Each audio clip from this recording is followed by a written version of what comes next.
শুভ নববর্ষ, deer husband মনি। শুভ নববর্ষ my wife কাকন। সকালে উঠে দেখলাম তুমি অনেক সুন্দর করে অনেক কষ্ট করে অনেক কিছু তৈরি করেছো আমাদের বাংলাদেশি নববর্ষ পালন করার জন্য। আমি এখানে দেখতেছি পান্তা ভাত আছে, বেগুন ভাজি, তারপরে চিংড়ি ভর্তা, আলু ভর্তা, টমেটো ভর্তা, ইলিশ মাছ, রেড চিলি ফ্রাইড, ভাজি।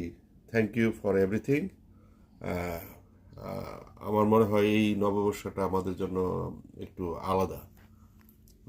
আচ্ছা মনি, অনেক ভালো লাগলো যে তুমি খুশি হয়েছো, তোমাকে সারপ্রাইজ দেওয়ার জন্য এগুলো করা।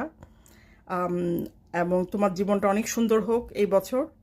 আমার তোমার মাহির এই সংসার জীবনটা অনেক সুন্দর হোক এই দোয়া করে আল্লাহর কাছে বছরের প্রথম দিন আমরা শুরু করতে যাচ্ছি। হাই ভিউয়ার্স, শুভ নববর্ষ। We are going to enjoy the food now. Thank you.